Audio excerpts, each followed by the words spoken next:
Aujourd'hui, je vais vous parler des chars américains de l'entre-deux-guerres.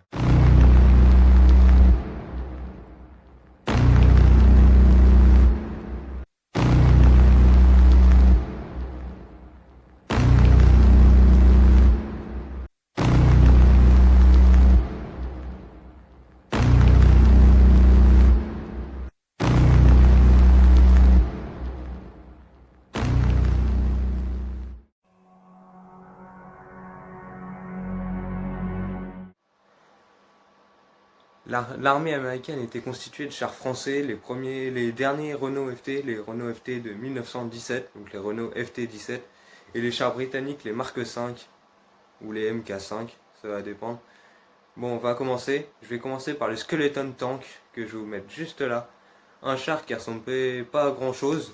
C'était juste un projet, il n'a jamais été créé, il n'a jamais été sorti. C'était un projet de 1918. Et il a été constitué d'une mitrailleuse, de deux équipages et de 12,7 mm de blindage. En plus de tout ça, il mesurait 7,6 mètres de long, 2,57 mètres de large, 2,90 mètres de haut et 8,2 tonnes. Bon, maintenant on va passer au M1917, le M1917 que je vais vous mettre juste là. Hop. De 1918, le successeur américain du Renault FT, il lui ressemble exactement. Il lui ressemble exactement. Il a un canon ou une mitrailleuse en fonction des modèles. Il avait deux équipages. Il faisait 7,25 tonnes. Il avait entre 6,35 et 15,25 mm de blindage. Il mesurait 5 mètres de long, 1,791 m de large et 2,31 mètres de haut. 2,31 mètres de haut. Bon, on va passer au Ford 3 tonnes, Ford 3 tonnes M 1918, un des premiers vrais chars américains qui a pas été repris ailleurs, d'un autre pays ou quoi.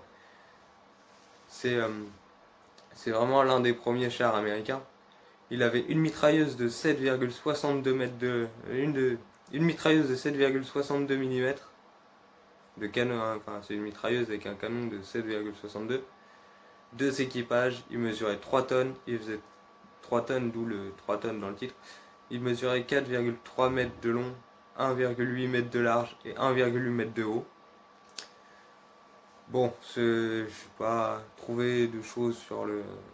Enfin, juste que c'était l'un des premiers chars. Après, je vais vous mettre le Ford MK1 juste là. Ici, il y a encore de la place. Oui, normalement, oui. C'est l'amélioration directe du M1918. Donc, lui, il a été créé en 1918. Avec un canon de 37 mm posé sur tourelle. Et le reste est presque les mêmes caractéristiques que le M1918, enfin le Ford 3 tonnes M1918. Il est juste une tourelle en plus. On va passer au T1 Cunningham, ou le T1E2, ou aussi autrement nommé le T1E4. Aucune production de masse, il a été fait en très peu de quantité, entre 1922 et 1928. Il a un canon de 37 mm, plus une mitrailleuse, constituée de deux équipages. Il faisait 7,98 tonnes, presque 8 tonnes. On aurait pu dire 8 tonnes directement. Il avait 15,24 mm de blindage. Il avait... Et après, on n'a aucune connaissance sur les dimensions du char. Après, là, on va passer au Marmon Harrington CTLS. Lui, un char de 1935, déclaré obsolète par les Alliés en 1943, mais il restera en service en Inde jusqu'en 1949, constitué d'une mitrailleuse en principale et plus deux en secondaire. Lui constitué seulement de deux équipages, il faisait entre 4,3 tonnes et 4,9 tonnes en fonction des modèles, parce qu'il y a eu énormément de modèles sur celui-là. Il était de modèles et de variantes du coup, énormément de variantes. Il avait que 12,7 mm de blindage, c'est déjà pas mal, mais c'est pas beaucoup. Il faisait 3,51 mètres de long, 2,08 mètres de large et 2,11 mètres de haut. c'est tout ce que j'avais, donc lui je l'ai mis au-dessus là, hop. Après on va passer au M1, il va venir là, ouais c'est là. Donc le M1, lui, un char de 1937, char devenu rapidement obsolète parce qu'il avait deux mitrailleuses constituées de 4 équipages, de 16 mm de blindage, 4,14 m de long, 2,4 m de large et 2,28 m de haut. Normalement je ne me suis pas trompé.